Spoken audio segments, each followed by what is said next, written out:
ছাত্ৰ ছাত্ৰীসকল, আজি আমি ক্লাছ 8ৰ অসম জাতীয় বিদ্যালয় মেথছৰ অনুশীলনী 7 2 নম্বৰ অংকটো কৰিম। প্ৰশ্নটো হ'ল 1ৰ পৰা 100লৈ বৰ্গ সংখ্যা কেইটা লিখা। তে 1ৰ পৰা 100লৈ থকা বৰ্গ সংখ্যা কেইটা হ'ল, কি আছিলে? তুমি সংখ্যা কেইটা কৰি যোৱা। 1ৰ বৰ্গ কিমান? 1, 2ৰ বৰ্গ কিমান? 4, 3ৰ বৰ্গ 9, 4ৰ বৰ্গ 16, 5ৰ বৰ্গ 5 5 গুণ 25, 6ৰ বৰ্গ 36, 7ৰ বৰ্গ 49, 8ৰ বৰ্গ 64, 9ৰ বৰ্গ 81, 100লৈ কৈছে, গতিকে 10ৰ বৰ্গ 100। এইকেইটা হ'ল 1ৰ পৰা 100ৰ ভিতৰত 100লৈ থকা বৰ্গ সংখ্যা কেইটা। 3 নম্বৰ প্ৰশ্নটো কি আছিলে? 2ৰ পৰা 300ৰ মাজত থকা বৰ্গ সংখ্যা কেইটা লিখা। 2ৰ পৰা 300ৰ মাজত যিকেইটা বৰ্গ সংখ্যা আছে সেইকেইটা লিখিম। এতিয়া তুমি 200 ন, 15ৰ বৰ্গ কিমান আছে? আমি লিখো 2ৰ পৰা 300ৰ মাজত থকা বৰ্গ সংখ্যা কেইটা হ'ল, কি আছিলে? সংখ্যা কেইটা হ'ল আমি লিখি লওঁ, তলত লিখিম। 15ৰ বৰ্গ আছে 2 2 5, 16ৰ বৰ্গ কিমান? 2 5 6, 17ৰ বৰ্গ 2 8 9, 19ৰ বৰ্গ হৈ আছে 361, গতিকে সেইটো নহ'ব, 300ৰ ওপৰত গুচি গৈছে। এইকেইটাই হ'ল 200 আৰু 300ৰ মাজত থকা বৰ্গ সংখ্যা। পিছৰটো কৰি চাওঁ। এতিয়া আমি 4 নম্বৰটো কৰি চাওঁ। তলৰ বৰ্গ সংখ্যা কেইটাক দুটা ক্ৰমিক ত্ৰিভুজীয় সংখ্যাৰ যোগফল হিচাপে দেখুওৱা। 64, 81, 100, 121, 144, এইকেইটাক আমাক ক্ৰমিক ত্ৰিভুজীয় সংখ্যা হিচাপে দেখুৱাব লাগে। ইয়াৰ আগতে উত্তৰটো কৰাৰ আগতে আমি জানি লওঁ ত্ৰিভুজীয় সংখ্যা কোনকেইটা আছিলে, লিখি লওঁ, তাৰপিছত আমি অংকটো কৰি আছো। ত্ৰিভুজীয় সংখ্যা কোনকেইটা আছিলে?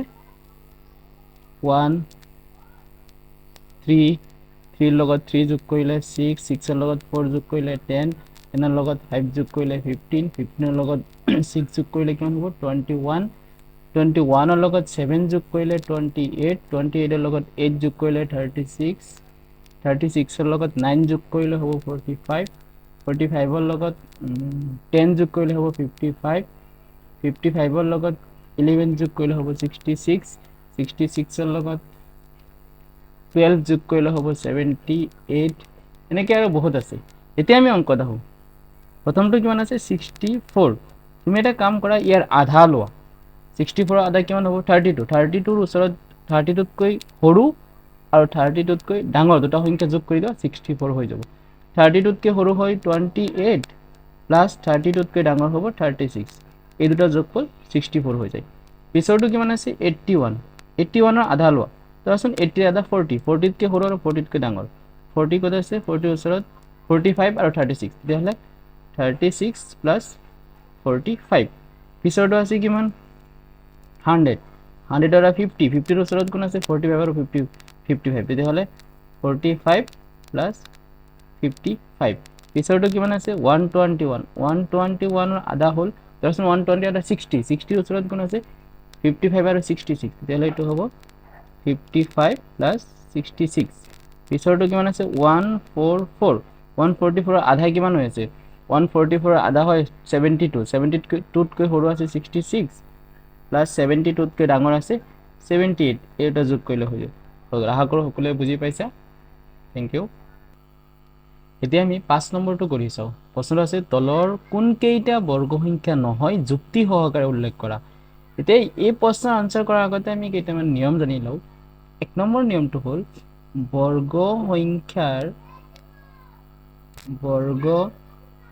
সংখ্যাৰ এককৰ স্থানৰ অংক কি হ'ব লাগে? হ'লে 0 হ'ব, নহ'লে 1 হ'ব, নহ'লে 4 5 6 9। ইয়াৰ পৰা বৰ্গ সংখ্যা হ'বলৈ হ'লে ইয়াৰ পৰা যিকোনো এটা থাকিবই লাগিব, নহ'লে বৰ্গ সংখ্যা নহয়।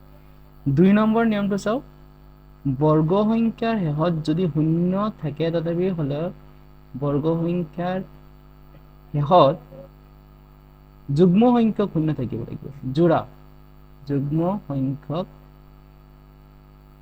শূন্য থাকে এতিয়া শূন্য থাকিলেই নহব কিমান থাকিব লাগিব হলে দুটা নহলে চাৰিটা নহলে ছটা এনেকে জোড়া সংখ্যা এতিয়া আমি প্ৰথমটো চাও এক নম্বৰ কিমান আছে 782 782 সংখ্যাটো বৰ্গ সংখ্যা হ'বনে নহয় আনসাৰ লিখিম কি 782 বৰ্গ সংখ্যা নহয় যুক্তি দিব কৈছে আমি কাৰণটো দি দিও কাৰণ কি দিম 782 এককৰ স্থানৰ অংক কিমান আছে এককৰ স্থানৰ অংক 782 এককৰ স্থানৰ অংক 2 আছে সেইকাৰণে এটা বৰ্গ সংখ্যা নহয় এতিয়া পিছৰটো চাও 961 এতিয়া আনসাৰ ইয়াৰ কৰা 961 এটা বৰ্গ সংখ্যা হলে নহয় শৰ্তমতে পৰিছে গতিকে আমি কি কৰিম 961 বৰ্গ সংখ্যা হয় আমাৰ নহয় হলে যুক্তি দিব কৈছে তথাপিও হয় হলে যুক্তি দি দিছো কাৰণ এককৰ ঘৰত কিমান আছে 1 আছে সেইকাৰণে বৰ্গ সংখ্যা হয় কাৰণ এককৰ স্থানত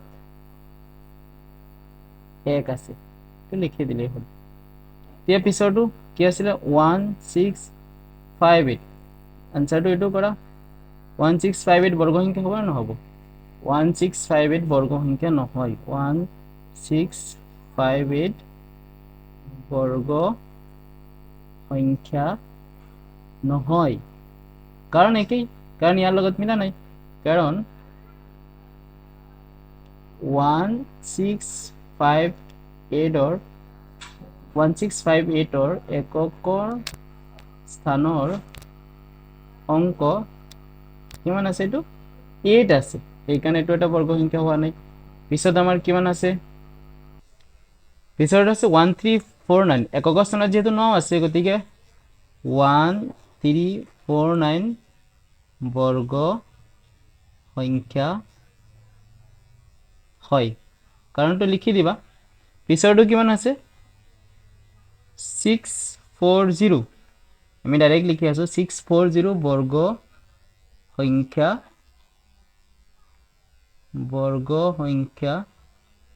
নহয় কিয় নহয় ক'ব পাৰিবা কাৰণ শেষত সংখ্যাটোৰ শেষত মানে যুগ্ম সংখ্যক শূন্য নাই যুগ্ম সংখ্যক